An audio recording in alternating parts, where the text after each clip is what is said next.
Good afternoon, everybody. Big Mike back here with you once again. Welcome back to Big Mike Talks, where today I'm going to talk about the week that was in pro wrestling. That's right, we're going to start off with a little Monday Night Raw, transition to a little NWA Power, finish up with a little AEW Dynamite. It's definitely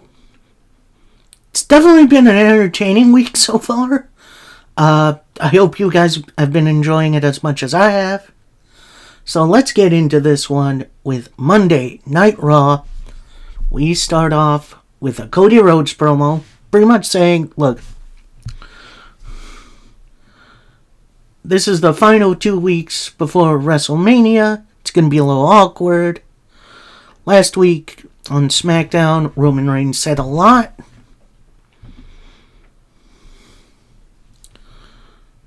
But he referenced me as a politician and saying that I make promises that I cannot keep. But when I make some promises, I intend to keep it. And I've been asked some unique things. Gender reveal. Invited to a birthday party. Hell, I got tickets to the wrestling club. Shout out. So they can go to WrestleMania. And I've asked for nothing back. And it's all lost on Roman Reigns. This isn't a plea for desperation. I pretend to be the champion here because the champion isn't here. Ooh, shots fired. And while I respect the heck out of you, Roman, I hate your freaking guts. And it's fine if you hate me too. And obviously it's my fault you and Roman didn't get the match you wanted at WrestleMania. But it's my fault for winning the Royal Rumble. But for WrestleMania, I cannot do it alone. I obviously have my tag team partner in Seth Rollins. For our match, April 6th, will you guys ride with us?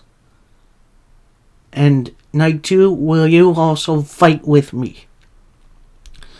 Because I cannot do it alone. So I'm going to ask you all to do something with me. We're going to all point at the WrestleMania sign. A little cringy moment, but before anything else can come out of Cody's mouth, we get, if you smell an unannounced appearance by Dwayne "The Rock" Johnson, which did not see that coming. He was advertised for next week's Raw in Brooklyn, so this was a nice little surprise. So then, Rock and Cody have a little stare down. Then Rock's like, alright, I'm going to do something. Puts his hands behind his back, gets in Cody Rhodes' ear, and whispers something. Then he backs off, gets out of the ring, and leaves, leaving Cody with a little bit of a bewildered look on his face. Now, it's been not just theorized, but I believe also proven that The Rock said, didn't even mean to do that, I'm gonna make you bleed tonight, which, spoiler alert? No, I'm not going to the spoilers. We'll get to that a little later. So then you have Kathy Kelly in the back. She's trying to get an interview with The Rock. Trying to ask, what did you whisper in Cody Rhodes' ear? Rock turns to her, pretty much says, ask Cody, and walks off. Dang! And like I said, we already know what he said due to a lot of other people's extensive lip reading, which I wish I had the skill to do something like that. So, a little preempting of what's coming on a little later. We then cut to the Judgment Day Clubhouse. They're all kind of tired of JD McDonough losing all the time. saying it's time for you to take care of the Ricochet problem. And then JD leaves for his match. And then we see Finn Balor and Damian Priest pretty much saying, look, we got a plan set for our opponents for WrestleMania. And we're going to put it into action tonight. So, Judgment Day at least trying to add a little story to this ladder match, which we'll also get into that a little bit later. But we start off our first match with Ricochet versus JD McDonough. And holy poop, this was a fantastic bout. It kind of felt like the Ricochet of old. Well, not quite, because he didn't do as many flips, but this was a really fast-paced, highly competitive matchup in which we get Ricochet. Actually, before Ricochet picks up the win, he pulls off a gnarly destroyer, which, oh my god, that was highlight of the night right there. Dom then gets on the apron, tries to distract Ricochet. Then JD McDonough kind of accidentally runs into him. Dom ejected from ringside, which sets up Ricochet for the shooting star press to pick up the win. This was a really, really fun opening matchup.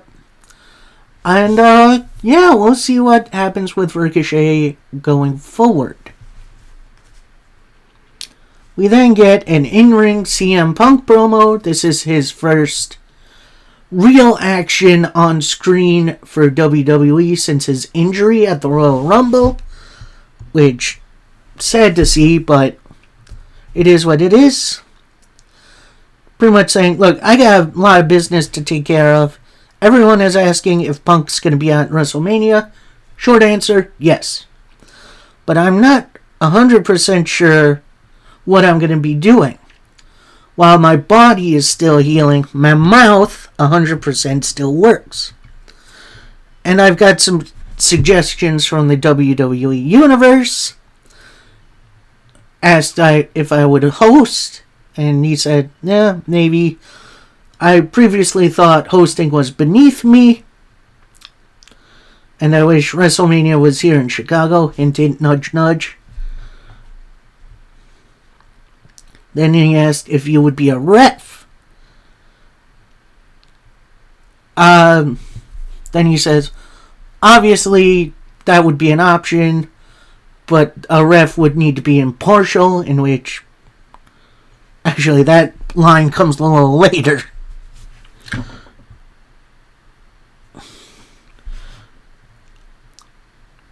And then he kind of turns on Pat McAfee, saying how Roman Reigns needed to talk about me to stay relevant. And he brought me up, which he earned that right. We're going to see each other really soon. Before Punk can continue, out comes Seth freaking Rollins. And he says to Punk, look, obviously we don't see eye to eye these days. I don't mean to be laughing at you for breaking your arm. But someone not talking about me is The Rock. And his arms are too short to box with God, which is a line from when Punk was trying to be in the main event for WrestleMania when it was Cena Rock 2. So, that line was a line from... Was it from Rock or was it from Cena? I think it was from Rock. So then out comes Drew McIntyre, pretty much saying, look, I'm not looking to have a match. Get in here. I would love to, but remember what I did to you last time? I stomped your little arm, and my dream has come true. Punk retorts, what are you, a psychopath, Scottish psychopath in a kilt? or an internet troll in a skirt. Like, well, hold on. Then Drew retorts, well, this is obviously divine intervention. I never had to put another man's name on a t-shirt to sell it. Well, that's obviously Punk. In which Drew, who has, WrestleMania Savior on, has Punk's name on the back, takes it off and has his meme shirt on, in which I want to have that shirt. That's a great shirt.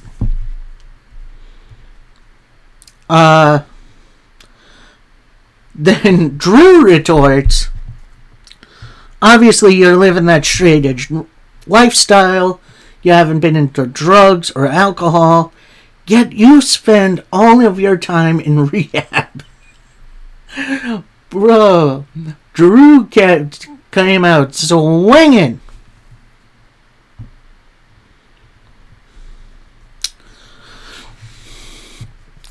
Drew continues then, look, you're obviously my muse. I can only get the job done when I'm thinking about you. Kind of gross, but we'll roll with it. Then Punk retorts, come on, man. I got no weapons in there. You try to take me out. Drew retorts, you know you want to be at WrestleMania. So Drew is going to help you out. I'm going to get you a front row seat right here next to Pat McAfee and Michael Cole on commentary.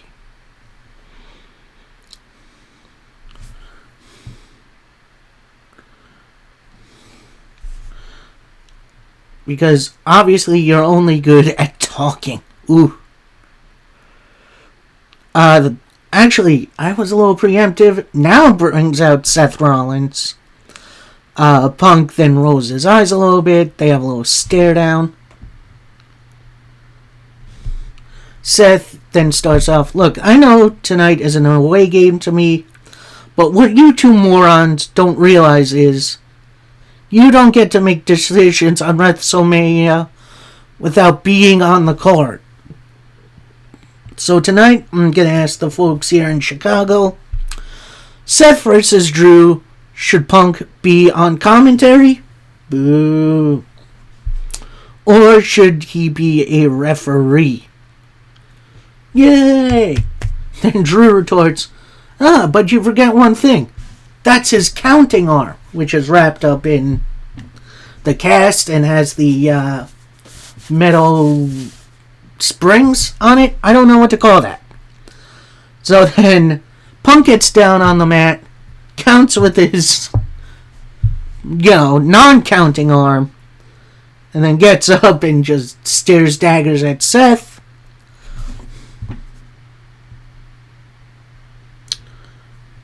Punk then gets back on the mic, says, look, I obviously couldn't be biased with these two dipshits. Which obviously USA bleeped out. Then Seth pretty much says, Punk, you want to know what I think? Punk says, nope.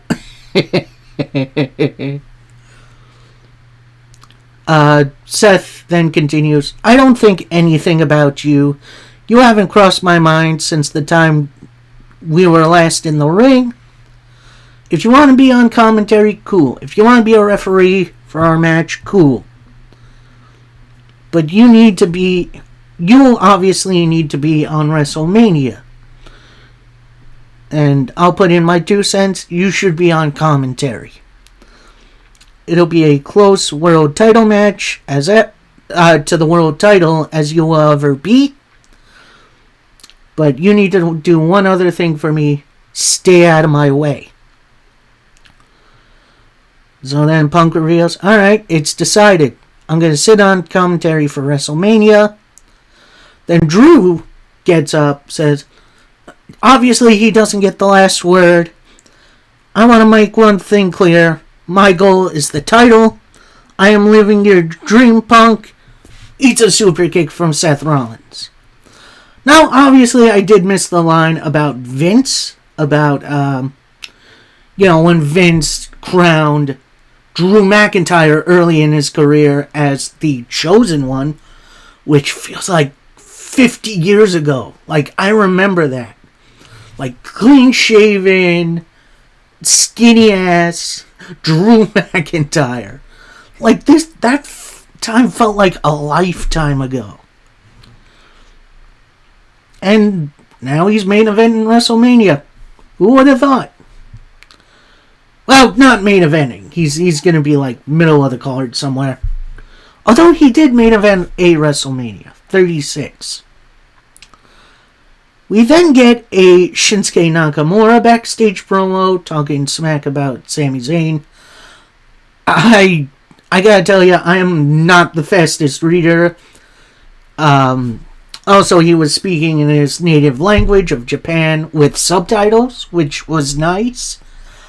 But I could not keep up with the promo. Pretty much talking smack about Sami Zayn, saying he's going to turn his WrestleMania dreams into a WrestleMania nightmare. Which, dang, some strong words from Shinsuke Nakamura. We then go to the weirdest match of the evening, and the only women's match of the evening, which is kind of insane to say, as it's Ivy Nile taking on Candice LeRae, and Candice LeRae is doing everything she can to just win this match, including tossing Ivy Nile to the outside, grabbing at her leg, distracting the ref, but her partner, Indy Hartwell, who Candice wanted to hit Ivy to give her an advantage, could not bring herself to do it. Candice then goes out, grabs Ivy, roll up for the victory for Candice LeRae. I do get this was more of a storyline thing to build up Candice LeRae's heel turn more, but I don't know. I feel like this was a bit of a waste of space.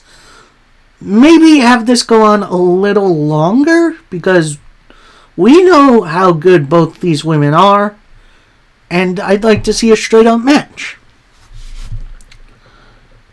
We then go to backstage as the New Day and DIY are talking.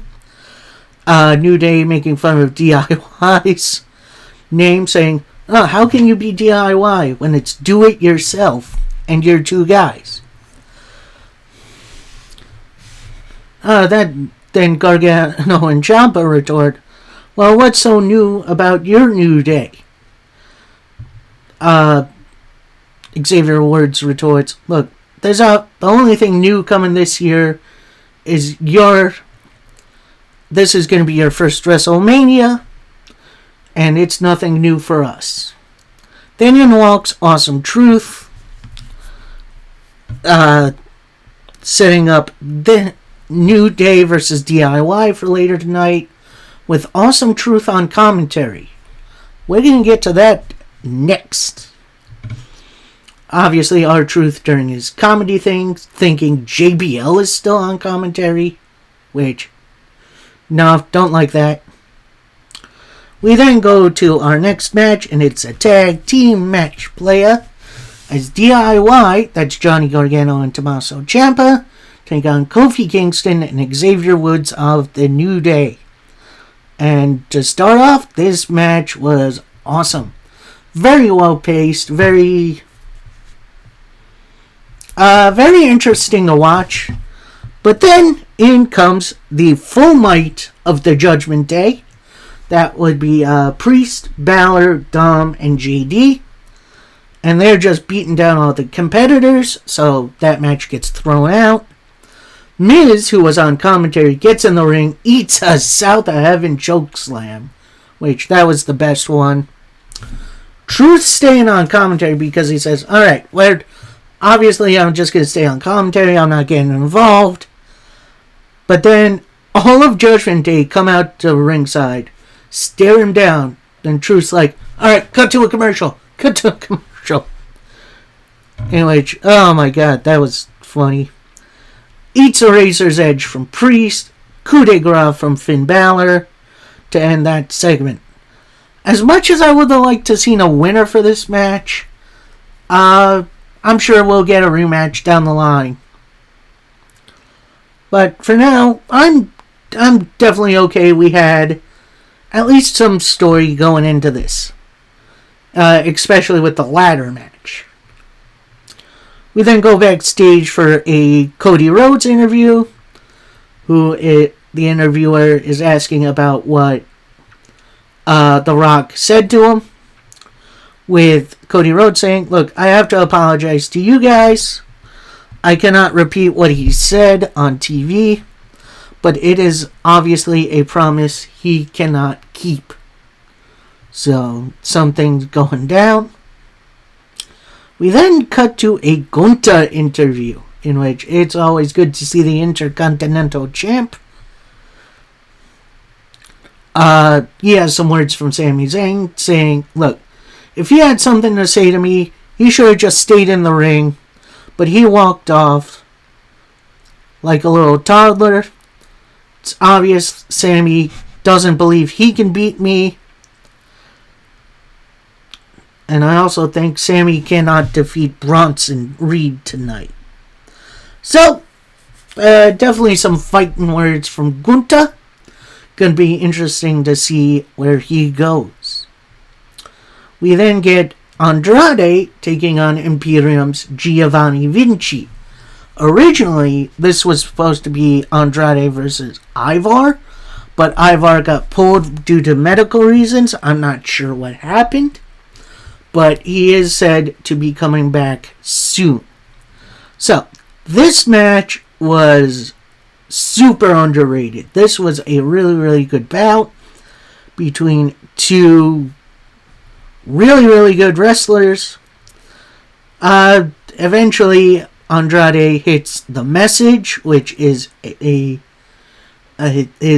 draping DDT to pick up the win. We then get a Rhea Ripley promo. She pretty much calls out Becky Lynch, pretty much saying, "Look, I'm obviously not getting enough attention. It feels like someone isn't giving me the attention I deserve." Becky is fighting week after week, and instead of attacking her after every match, I've been respectful, but now I am getting impatient. "Hey, Becky, are you ready to give me my full attention?"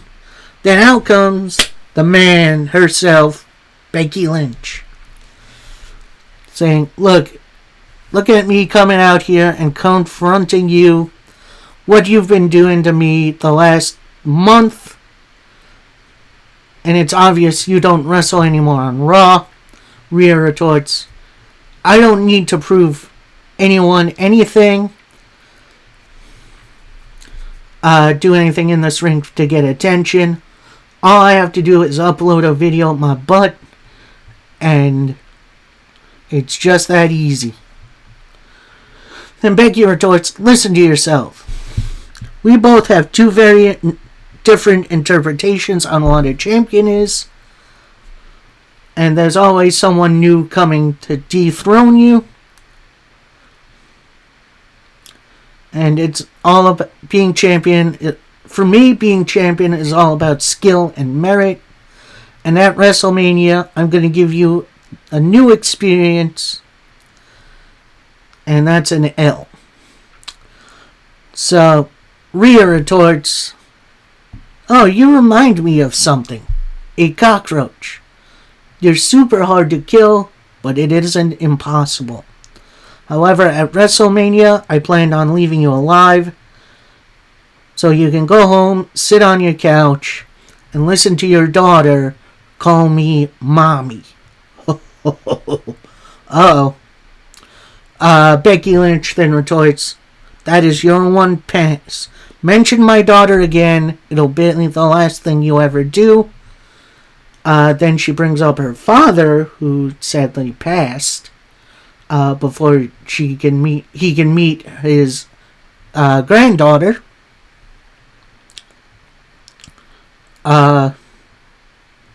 Becky continues, "Look, this might be a joke to you, but it isn't to me. There's obviously nothing respectful about you. And once you throw that first punch, there's no going back.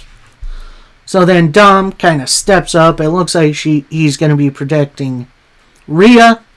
Then Becky just slaps the taste out of Dominic's mouth. And then Becky and Rhea just brawl. And it is an impressive brawl all over ringside. Officials come out to try to break it up. They continue the brawl. But eventually, officials do break it up. Alright, this is the fire I needed to see out of this rivalry. Like, it's been too long since these two interacted last. Considering Becky's been interacting with Nia Jax and Liv Morgan for, it feels like, months. So, glad this is on the rail again. And we are going to get that banger. So, next up, we see Chad Gable. He's going to the ring from backstage. Then Chad Gable kind of intercepts him. With Chad Gable pretty much saying, look, I want to talk about last week and what happened. Sammy then is like, look, there's obviously nothing to talk about. Gable then says, you let Gunther get into your head. It's time for you to get your head out of your ass. Then Sammy's like, alright, thanks for the pep talk. I now know what I need to do tonight. And they shake hands. Which leads us to our next matchup, as it's Bronson Reed taking on Sami Zayn. And this definitely starts as a one-sided match. Eventually, Sami Zayn does fight back into it, including with a big old blue thunder bomb, which I thought was going to be the finish. But then out comes someone interesting, as it's Gunther. He's just standing on the ramp. He's got that shit-eating grin on his face. Intercontinental title on his shoulder.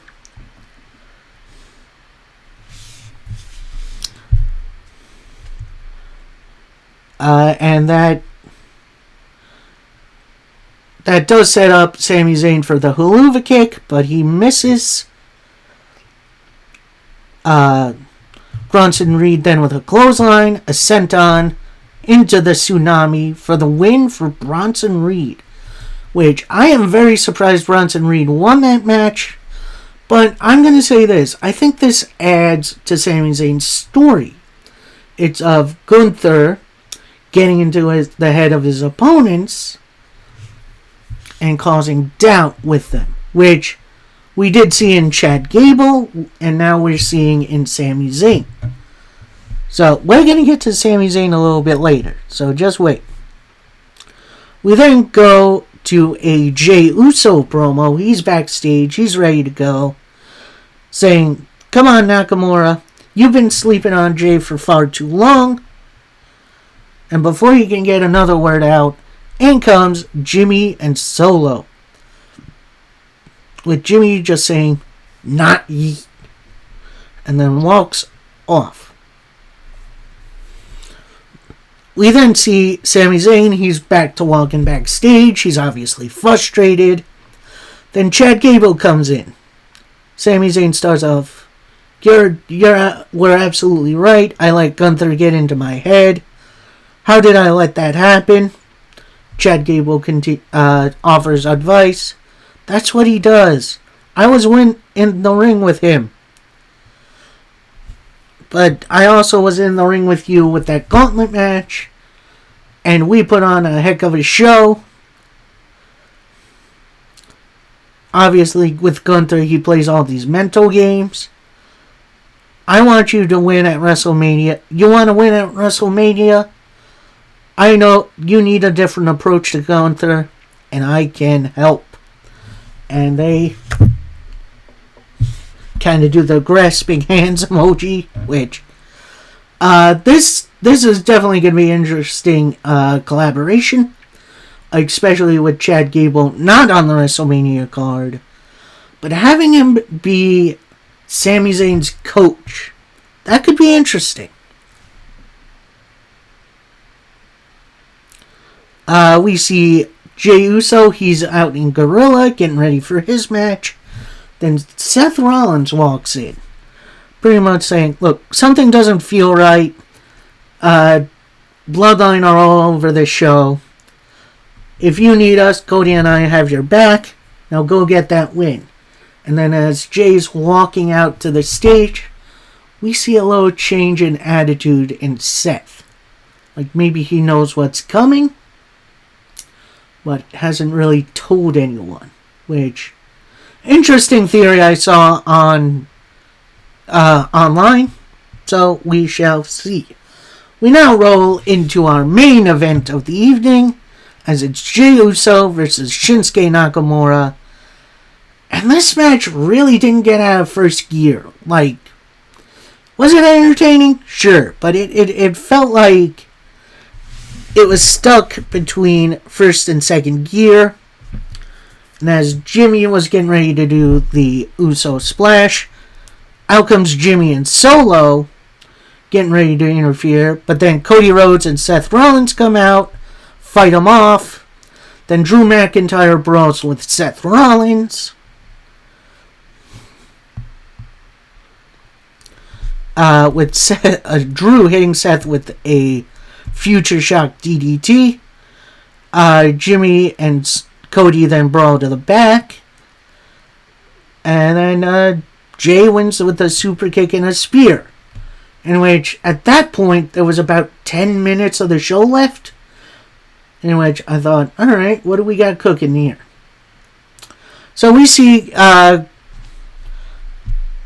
Cody and Jimmy brawling. They kind of brawled to the entranceway to the arena. Although it did turn out to be where the production trucks are parked. So it's more the back. Cody eventually fights off Jimmy. Solo comes in. Cody takes advantage, kind of putting him in a trash can. Then out of nowhere, The Rock attacks Cody Rhodes. And they brought... this is the most one-sided beatdown I've ever seen. Using trash cans, throwing them out into the parking lot, where there's the production trucks, including one that has two faces on it. John Cena and Stone Cold Steve Austin. Now, obviously, Rock is talking all kinds of stuff. And also between Cody's bus, in which The Rock constantly slams Cody into, there is also a big gap where I think like deliveries for the arena come in for like food and stuff. At all times, I thought Rock was going to dump him into that, which that would have been terrifying. So then it's revealed that Cody has been busted wide open, aka blading. And then we have Rock taking off his weight belt, has Mama Rhodes inscribed on it. And he's like, yeah, gonna take this blood. Wipes the blood off of Cody's forehead, wipes it on the weight belt. Which, that's a heck of a visual. And a heck of a way to end Raw. Now, here's my only real criticism of this ending brawl. I think Rock got in a little bit too much offense. Like, Cody Rhodes is our number one contender. He earned this shot. So why are we building up The Rock? At least have Cody fight back a little bit, you know?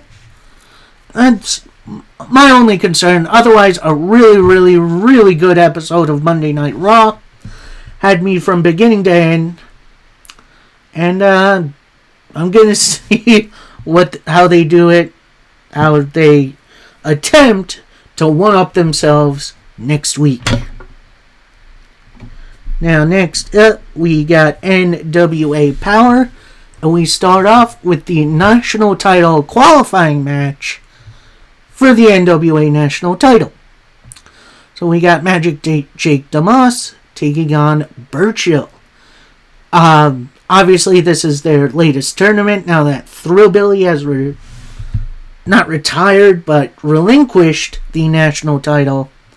So now we're having a big, kind of smallish tournament where you have 4 matches, and the winners of those matches goes to a 4-way at Hard Times.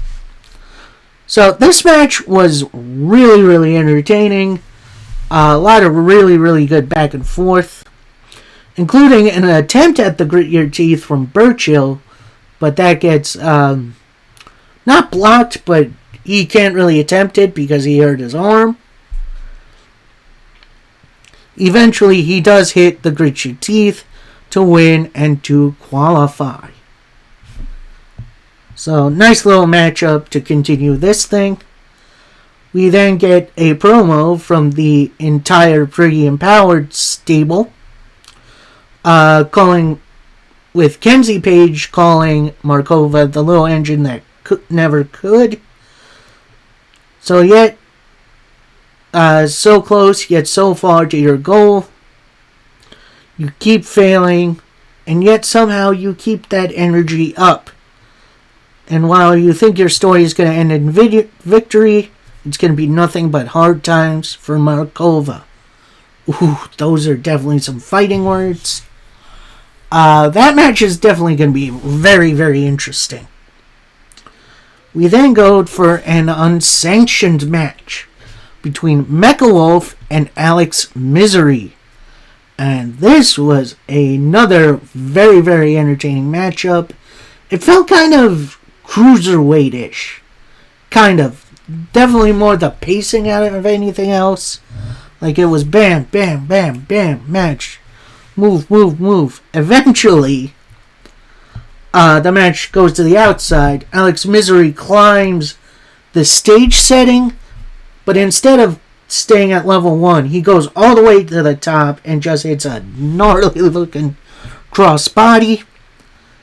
Eventually, they get it back into the ring, where Mecha Wolf hits a superplex into the God's Kill for the win.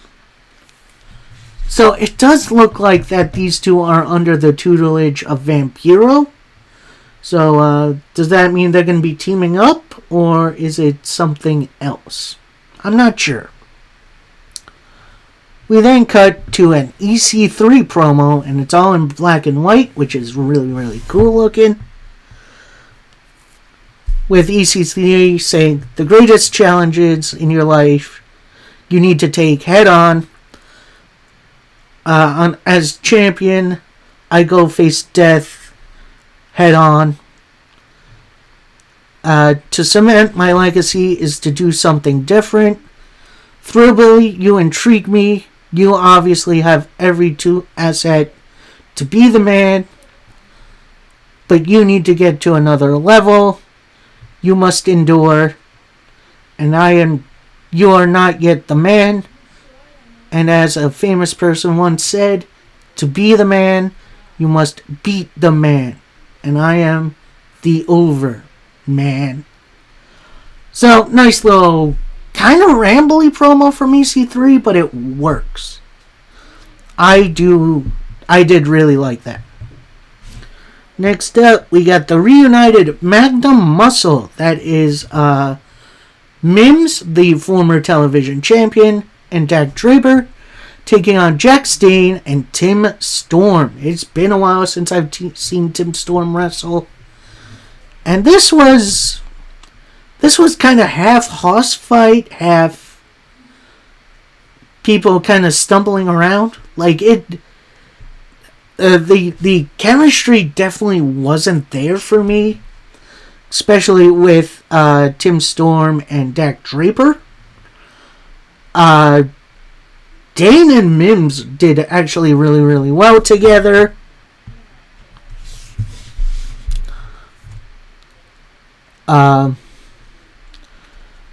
Jack Stain near the end tries for a pop the trunk that gets countered. But then Tim Storm with the claw to Dak Draper. A spear from Jack Stain to Mims, who locks in Trap City for the submission win for his team.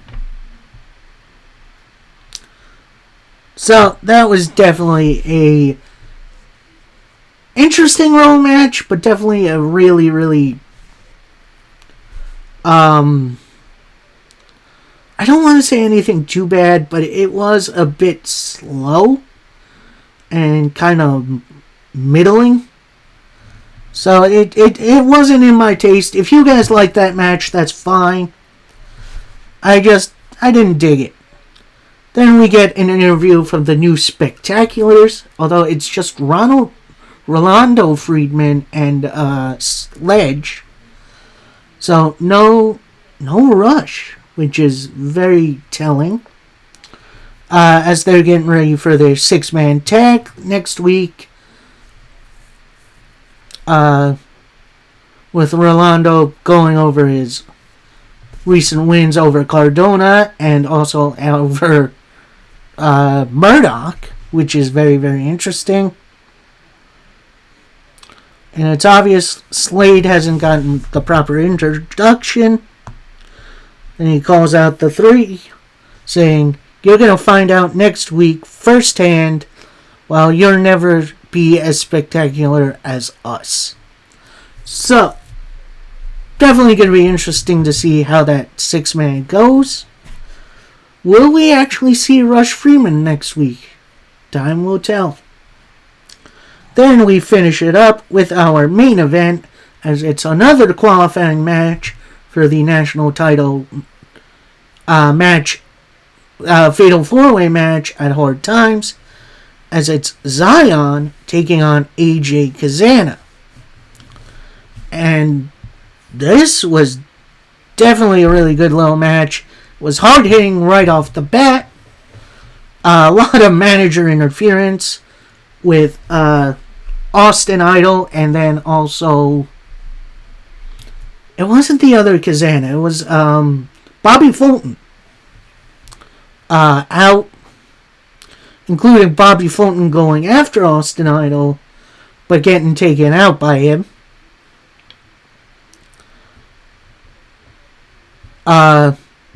Kazana with a fallaway slam goes for the Vader bomb, misses. Zion with a top rope crossbody to pick up the win. Now, match was obviously really good, but something was definitely up with that finish, like a crossbody finishing a match.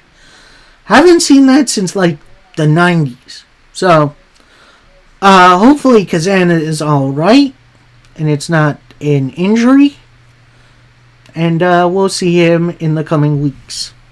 So that was NWA Power. A bit more of a mixed bag than I'd like to say, but overall, I was pretty entertained. And we finish up our recap of this week in wrestling with AEW Dynamite, easily one of my favorite shows. And we start off white hot as Will Ospreay takes on Katsuyori Shibata. And this was, honestly, I think one of my favorite matches of the year. Or at least the month, I'm going to say. Like, they went tit for tat the entire way. With every big move countered leading up to it. Eventually, Will Ospreay hits the Tiger Driver right into the Hidden Blade to pick up the win. In post-match, little bowing, a little show of respect from Ospreay and Shibata. So, that's definitely nice to see. And, yeah, they're definitely building Will Ospreay up for something. Hopefully it's something fun. We then get a very interesting Bryan Danielson vignette, going through his history not only in AEW, but also in New Japan and Ring of Honor as well. Which, that's definitely interesting to see. Building up his match with Will Ospreay for Dynasty, which is coming April 21st. That should be a fun one. We then go to an earlier in the night interview with the Young Bucks. Pretty much saying, look, we have a checklist of things we want to do since we got back. Retire Sting, done that. Restructure the Elite. We obviously got Okada, one of the best wrestlers on the planet.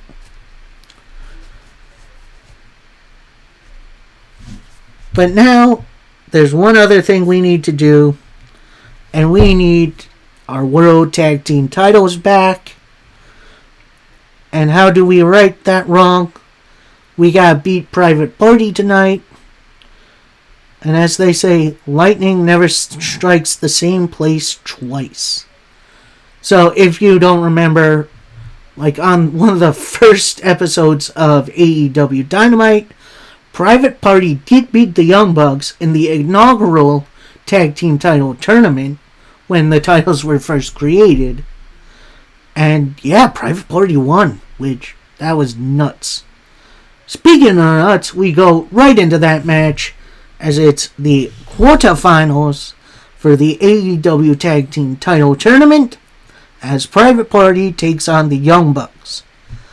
And as much as I loved that original match, this match took it to another level.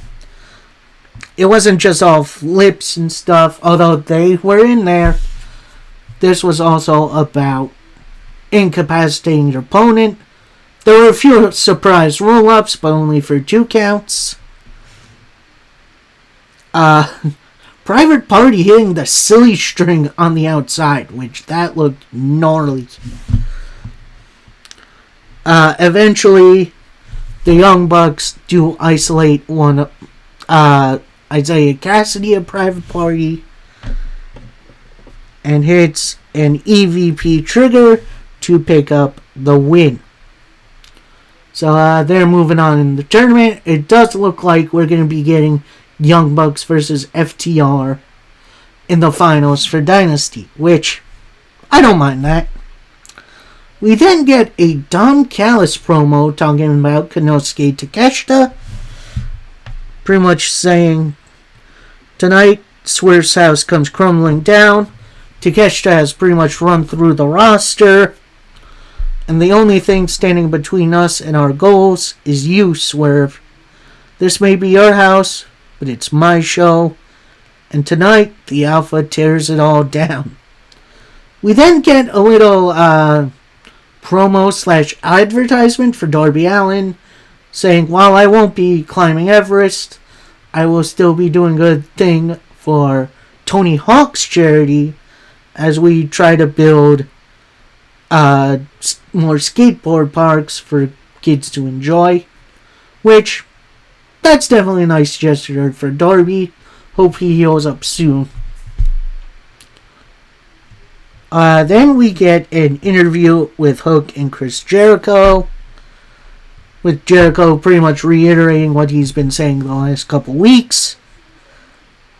Then he says, look, I've never had a school, I've never managed anyone in my career, and if you want any chance, you'll have any advice I can give, I'm here for you. Hook then says, appreciated, Chris.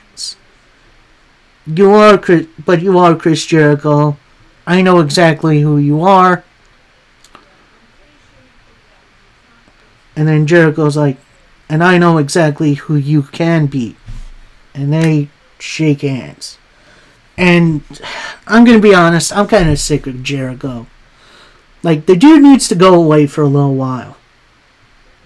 You know, take a break, heal his body, and just take some time off, man. So for this next match, we have Mercedes Moné on commentary. That's the former Sasha Banks. As we got a number 1 contenders 4-way, where the winner faces Julia Hart for the TBS title. So we got Sky Blue, Willow Nightingale, Chris Statlander, and Anna Jay. And this match, it was a hoot. You obviously had Statlander and Willow starting off as, you know, trying to tag team the other opponents. Eventually, it does break down with Willow seemingly gaining the advantage.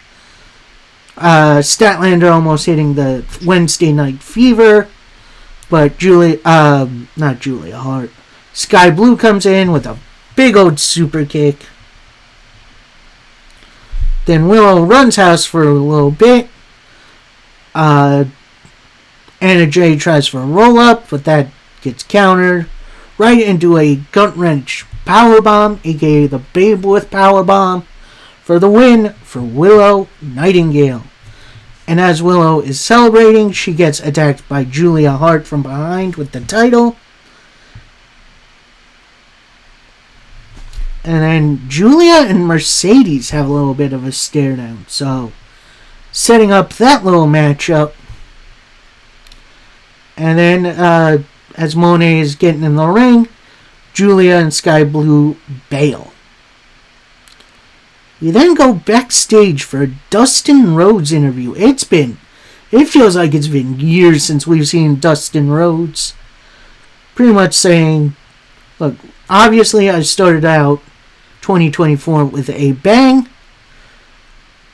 Every match I've been in has been great. And right now, at 55, I've been as passionate as... And before he can continue, in comes Butcher, who's saying, look, you want to fight? Let's get this on. You remember that bunkhouse match from a few years ago? I got some receipts for you.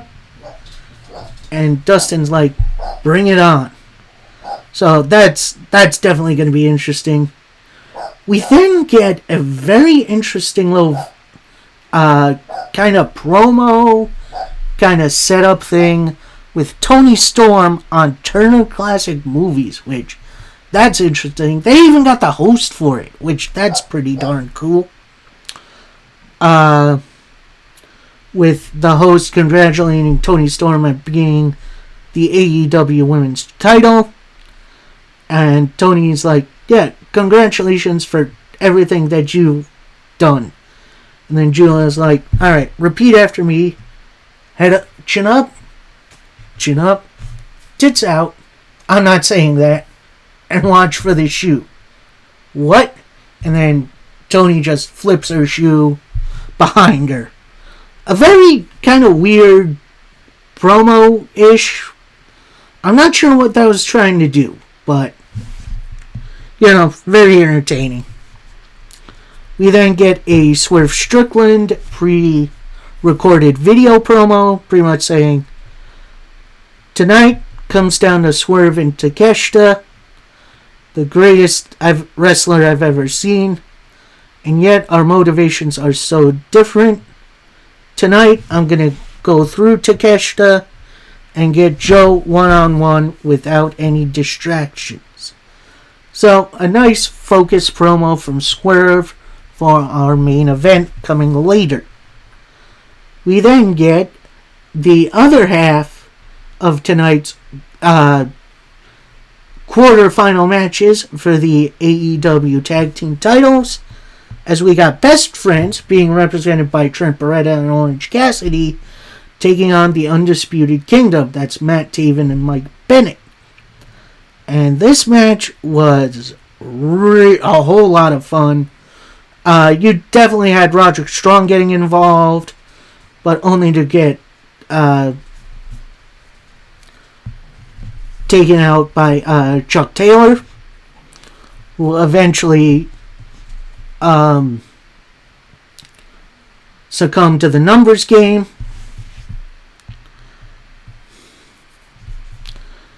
Best Friends go for their best friend hug, but Roderick Strong comes in and takes out Chuck in the ring.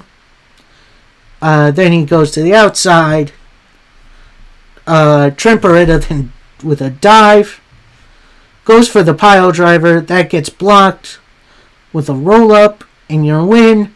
It's the Best Friends. So they are going to the semis. And then we get a little best friend hug action.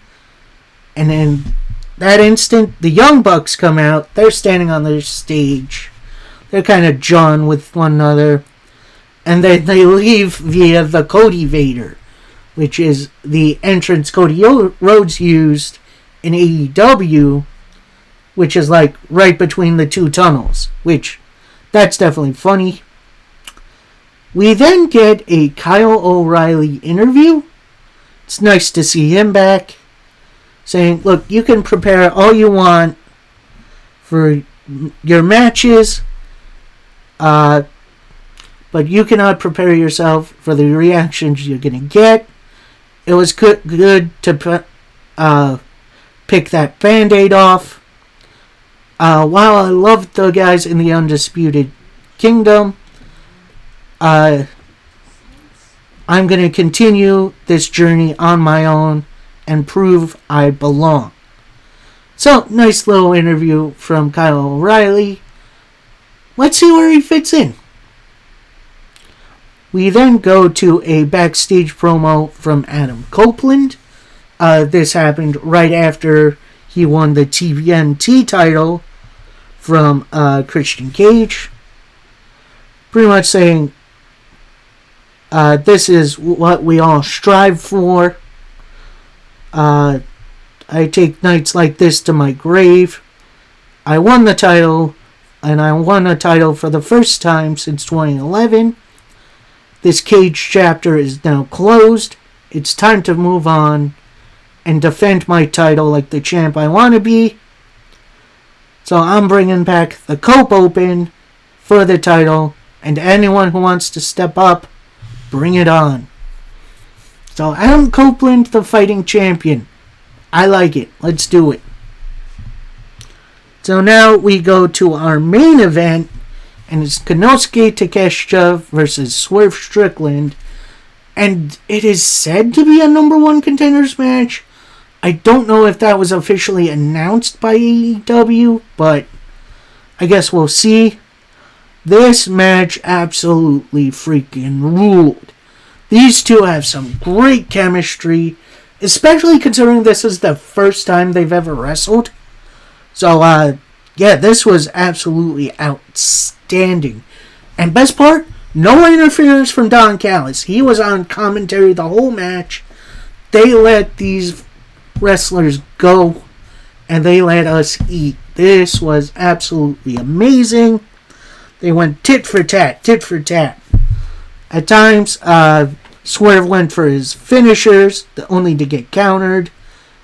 Takeshita tried for a power drive knee, but Swerve ducked it.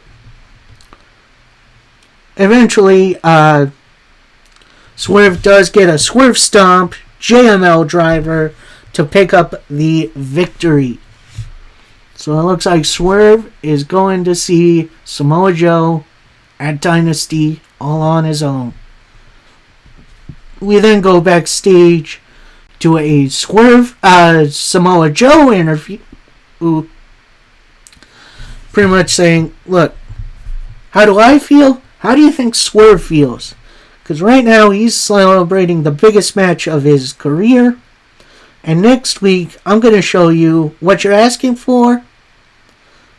It's going to be a tough hill to climb. You think you're ready? You're not that guy. So, nice little shooting words. Obviously, Dynasty isn't next week, but they are going to have a contract signing. So, let's see what Joe has up his sleeve. Overall, an excellent week so far of pro wrestling. Very entertaining. I hope you guys are enjoying it as much as I am. And, yeah, we're right into the thick of things. We're almost to WrestleMania.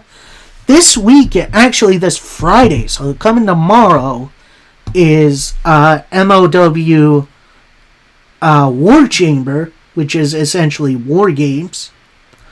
So you can find that on Thriller. I will be giving you results for Monday, along with TNA Wrestling, SmackDown, and Rampage. No Collision because I got plans on Saturday. So until then, happy wrestling, everybody. Peace.